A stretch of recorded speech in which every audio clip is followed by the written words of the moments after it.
विवेक चूड़ामणि। मंगलाचरण। जो अज्ञेयी होकर भी संपूर्ण वेदांत के सिद्धांत वाक्यों से जाने जाते हैं, उन परमानंद स्वरूप सद्गुरुदेव श्री गोविंद को मैं प्रणाम करता हूं। ब्रह्म निष्ठा का महत्व। जीवों को प्रथम तो नरजन्म ही दुर्लभ है, उससे भी पुरुषत्व और उससे भी ब्राह्मणत्व का मिलना कठिन है। ब्राह्मण होने से भी वैदिक धर्म का अनुगामी होना और उससे भी विद्वत्ता का होना कठिन है। यह सब कुछ होने पर भी आत्मा और अनात्मा का विवेक, सम्यक अनुभव, ब्रह्मात्म भाव से स्थिति और मुक्ति, ये तो करोड़ों जन्मों में किए हुए शुभ कर्मों के परिपाक के बिना प्राप्त हो ही नहीं सकते। भगवत कृपा ही जिनकी प्राप्ति का कारण है, वे मनुष्यत्व, मुमुक्षत्व अर्थात मुक्त होने की इच्छा और महान पुरुषों का संग, ये तीनों ही दुर्लभ हैं। किसी प्रकार इस दुर्लभ मनुष्य जन्म को पाकर और उसमें भी जिसमें श्रुति के सिद्धांत का ज्ञान होता है, ऐसा पुरुषत्व पाकर जो मूढ़ बुद्धि अपने आत्मा की मुक्ति के लिए प्रयत्न नहीं करता, वह निश्चय ही आत्मघाती है। वह असत में आस्था रखने के कारण अपने को नष्ट करता है। दुर्लभ मनुष्य देह और उसमें भी पुरुषत्व को पाकर जो स्वार्थ साधन में प्रमाद करता है, उससे अधिक मूढ़ और कौन होगा। भले ही कोई शास्त्रों की व्याख्या करे, देवताओं का यजन करे, नाना शुभ कर्म करे अथवा देवताओं को भजे, तथापि जब तक ब्रह्म और आत्मा की एकता का बोध नहीं होता, तब तक 100 ब्रह्माओं के बीत जाने पर भी अर्थात 100 कल्प में भी मुक्ति नहीं हो सकती। क्योंकि धन से अमृतत्व की आशा नहीं है, यह श्रुति मुक्ति का हेतु कर्म नहीं है, यह बात स्पष्ट बतलाती है। इसलिए विद्वान संपूर्ण बाह्य भोगों की इच्छा त्याग कर संत शिरोमणि गुरुदेव की शरण जाकर उनके उपदेश किए हुए विषय में समाहित होकर मुक्ति के लिए प्रयत्न करे और निरंतर सत्य वस्तु आत्मा के दर्शन में स्थित रहता हुआ योगारूढ़ होकर संसार समुद्र में डूबे हुए अपने आत्मा का आप ही उद्धार करे। आत्म अभ्यास में तत्पर हुए धीर विद्वानों को संपूर्ण कर्मों को त्याग कर भव बंधन की निवृत्ति के लिए प्रयत्न करना चाहिए। कर्म चित्त की शुद्धि के लिए ही है, वस्तु उपलब्धि तत्व दृष्टि के लिए नहीं। वस्तु सिद्धि तो विचार से होती है, करोड़ों कर्मों से कुछ भी नहीं हो सकता। भली भांति विचार से सिद्ध हुआ रज्जु तत्व का निश्चय भ्रम से उत्पन्न हुए महान सर्प रूपी दुख को नष्ट करने वाला होता है। कल्याणप्रद उक्तियों द्वारा विचार करने से ही वस्तु का निश्चय होता देखा जाता है, स्नान, दान अथवा सैकड़ों प्राणायामों से नहीं। विशेषतः अधिकारी को ही फल सिद्धि होती है। देश, काल आदि उपाय भी उसमें सहायक अवश्य होते हैं। अतः ब्रह्म वेत्ताओं में श्रेष्ठ दयासागर गुरुदेव की शरण में जाकर जिज्ञासु को आत्म तत्व का विचार करना चाहिए। जो बुद्धिमान हो, विद्वान हो और तर्क वितर्क में कुशल हो, ऐसे लक्षणों वाला पुरुष ही आत्मविद्या का अधिकारी होता है। जो सदा विवेकी, वैराग्यवान, शम दम आदि षट संपत्ति युक्त और मुमुक्षु हो, उसी में ब्रह्म जिज्ञासा की योग्यता मानी गई है। यहां मनस्वियों ने जिज्ञासा के 4 साधन बताए हैं। उनके होने से ही सत्य स्वरूप आत्मा में स्थिति हो सकती है, उनके बिना नहीं। पहला साधन नित्य अनित्य वस्तु विवेक गिना जाता है। दूसरा लौकिक एवं पारलौकिक सुख भोग में वैराग्य होना है। तीसरा शम, दम, उपरति, तितिक्षा, श्रद्धा, समाधान, ये 6 संपत्तियां हैं। और चौथा मुमुक्षुता है। ब्रह्म सत्य है और जगत मिथ्या है, ऐसा जो निश्चय है, यही नित्य अनित्य वस्तु विवेक कहलाता है। दर्शन और श्रवण आदि के द्वारा देह से लेकर ब्रह्मलोक पर्यंत संपूर्ण अनित्य भोग पदार्थों में जो घृणा बुद्धि है वही वैराग्य है। बारंबार दोष दृष्टि करने से विषय समूह से विरक्त होकर चित्त का अपने लक्ष्य में स्थिर हो जाना ही शम है।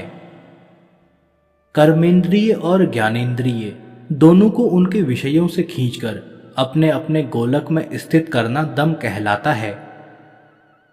वृत्ति का बाह्य विषयों का आश्रय न लेना यही उत्तम उपरति है। चिंता और शोक से रहित होकर बिना कोई प्रतिकार किए सब प्रकार के कष्टों का सहन करना तितिक्षा कहलाती है। शास्त्र और गुरुवाक्यों में सत्यत्व बुद्धि करना, इसी को सज्जनों ने श्रद्धा कहा है, जिससे कि वस्तु की प्राप्ति होती है। अपनी बुद्धि को सब प्रकार शुद्ध ब्रह्म में ही सदा स्थिर रखना, इसी को समाधान कहा है। चित्त की इच्छा पूर्ति का नाम समाधान नहीं है। अहंकार से लेकर देह पर्यंत जितने अज्ञान कल्पित बंधन हैं, उनको अपने स्वरूप के ज्ञान द्वारा त्यागने की इच्छा मुमुक्षुता है। वह मुमुक्षुता मंद और मध्यम भी हो तो भी वैराग्य तथा शम आदि षट संपत्ति और गुरु कृपा से बढ़कर फल उत्पन्न करती है। जिस पुरुष में वैराग्य और मुमुक्षत्व तीव्र होते हैं, उसी में शम आदि चरितार्थ और सफल होते हैं। जहां इन वैराग्य और मुमुक्षत्व की मंदता है, वहां शम आदि का भी मरुस्थल में जल प्रतीति के समान आभास मात्र ही समझना चाहिए। मुक्ति की कारण रूप सामग्री में भक्ति ही सबसे बढ़कर है और अपने वास्तविक स्वरूप का अनुसंधान करना ही भक्ति कहलाता है। कोई कोई स्वात्म तत्व का अनुसंधान ही भक्ति है, ऐसा कहते हैं। गुरूपसक्ति और प्रश्न विधि। उक्त साधन चतुष्टय से संपन्न आत्म तत्व का जिज्ञासु प्राज्ञ गुरु के निकट जाए, जिससे उसके भव बंध की निवृत्ति हो। जो श्रोत्रिय हो, निष्पाप हो, कामनाओं से शून्य हो, ब्रह्मवेत्ताओं में श्रेष्ठ हो, ब्रह्मनिष्ठ हो, ईंधन रहित अग्नि के समान शांत हो, अकारण दया सिंधु हो और प्रणत अर्थात शरणापन्न सज्जनों के बंधु हितैषी हों, उन गुरुदेव की विनीत और विनम्र सेवा से भक्तिपूर्वक आराधना करके उनके प्रसन्न होने पर निकट जाकर अपना ज्ञातव्य इस प्रकार पूछे। हे शरणागत वत्सल, करुण सागर प्रभु, आपको नमस्कार है। संसार सागर में पड़े हुए मेरा आप अपनी सरल एवं अतिशय कारुण्य अमृत वर्षणी कृपा कटाक्ष से उद्धार कीजिए। जिससे छुटकारा पाना अति कठिन है, उस संसार दावानल से दग्ध तथा दुर्भाग्य रूपी प्रबल आंधी से अत्यंत कंपित और भयभीत हुए मुझे शरणागत की आप मृत्यु से रक्षा कीजिए, क्योंकि इस समय मैं और किसी शरण देने वाले को नहीं जानता। भयंकर संसार सागर से स्वयं अवतीर्ण हुए और अन्य जनों को भी बिना कारण ही तारते तथा लोकहित का आचरण करते अति शांत महापुरुष ऋतुराज वसंत के समान निवास करते हैं। महात्माओं का यह स्वभाव ही है कि वे स्वतः ही दूसरों का श्रम दूर करने में प्रवृत्त होते हैं। सूर्य के प्रचंड तेज से संतप्त पृथ्वी तल को चंद्रदेव स्वयं ही शांत कर देते हैं। हे प्रभु, प्रचंड संसार दावानल की ज्वाला से तपे हुए इस दीन शरणापन्न को आप अपने ब्रह्मानंद रस अनुभव से युक्त परम पुनीत, सुशीतल, निर्मल और वाकरूपी स्वर्ण कलश से निकले हुए श्रवण सुखद वचन अमृतों से सींचिए, अर्थात इसके ताप को शांत कीजिए। वे धन्य हैं जो आपके एक क्षण के करुणामय दृष्टिपथ के पात्र होकर अपना लिए गए हैं। मैं इस संसार समुद्र को कैसे तरूंगा, मेरी क्या गति होगी, उसका क्या उपाय है, यह मैं कुछ नहीं जानता। प्रभु, कृपया मेरी रक्षा कीजिए और मेरे संसार दुख के क्षय का आयोजन कीजिए। उपदेश विधि। इस प्रकार कहते हुए अपनी शरण में आए संसारानल संतप्त शिष्य को महात्मा गुरु करुणामयी दृष्टि से देखकर सहसा अभय प्रदान करें। शरणागति की इच्छा वाले उस मुमुक्षु, आज्ञाकारी, शांत चित्त, शम आदि संयुक्त साधु शिष्य को गुरु कृपया इस प्रकार तत्व उपदेश करे। गुरु: हे विद्वन, तू डर मत, तेरा नाश नहीं होगा। संसार सागर से तरने का उपाय है। जिस मार्ग से यतिजन इसके पार गए हैं वही मार्ग मैं तुझे दिखाता हूं। संसार रूपी भय का नाश करने वाला कोई एक महान उपाय है जिसके द्वारा तू संसार सागर को पार करके परमानंद प्राप्त करेगा।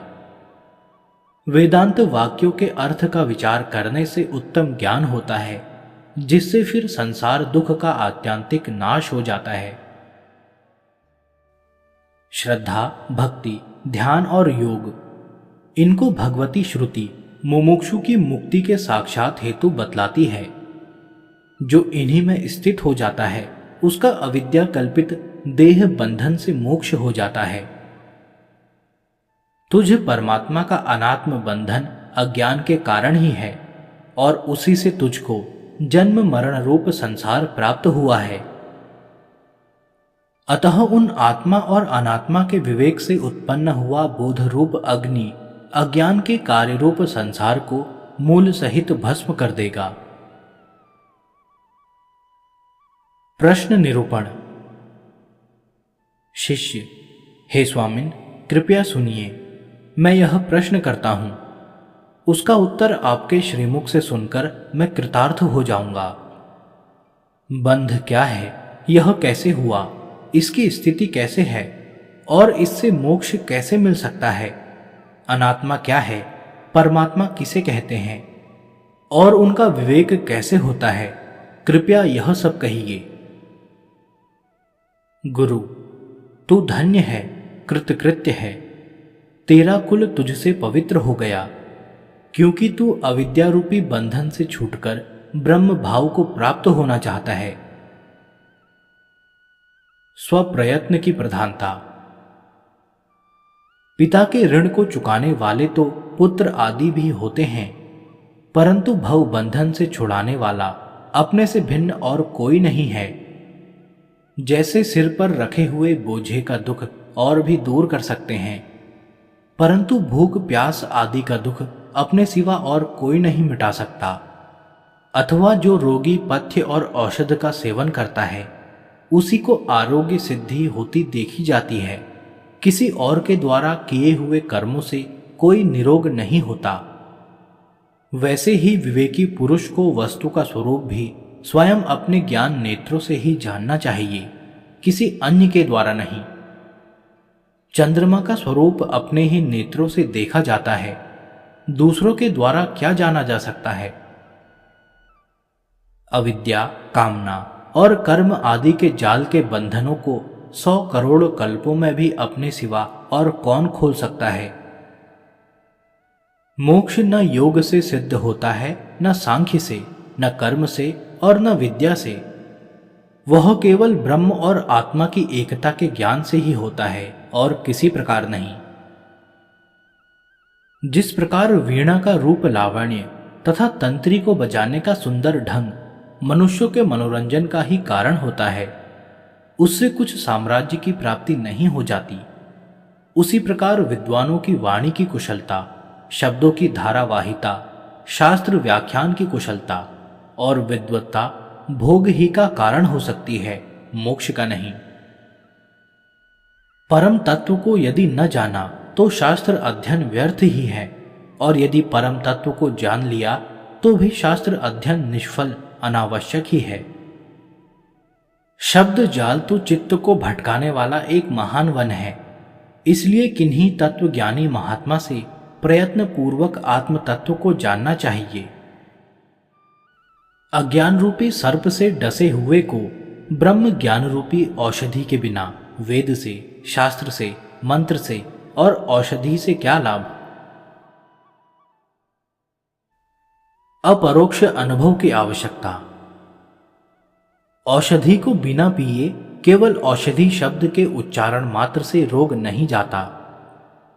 इसी प्रकार अपरोक्ष अनुभव के बिना केवल ब्रह्म ब्रह्म कहने से कोई मुक्त नहीं हो सकता। बिना दृश्य प्रपंच का विलय किए और आत्म तत्व को जाने केवल बाह्य शब्दों से, जिनका फल केवल उच्चारण मात्र ही है, मनुष्यों की मुक्ति कैसे हो सकती है? बिना शत्रुओं का वध किए और बिना संपूर्ण पृथ्वी मंडल का ऐश्वर्य प्राप्त किए मैं राजा हूं, ऐसा कहने से ही कोई राजा नहीं हो जाता। पृथ्वी में गड़े हुए धन को प्राप्त करने के लिए जैसे प्रथम किसी विश्वसनीय पुरुष के कथन की और फिर पृथ्वी को खोदने, कंकड़ पत्थर आदि को हटाने तथा प्राप्त हुए धन को स्वीकार करने की आवश्यकता होती है, कोरी बातों से वह बाहर नहीं निकलता। उसी प्रकार समस्त माइक प्रपंच से शून्य निर्मल आत्म तत्व भी ब्रह्मविद गुरु के उपदेश तथा उसके मनन और निधि ध्यासन आदि से ही प्राप्त होता है, थोती बातों से नहीं। इसलिए रोग आदि के समान भवबंध की निवृत्ति के लिए विद्वान को अपनी संपूर्ण शक्ति लगाकर स्वयं ही प्रयत्न करना चाहिए। प्रश्न विचार। तूने आज जो प्रश्न किया है, शास्त्रज्ञ जन उसको बहुत श्रेष्ठ मानते हैं।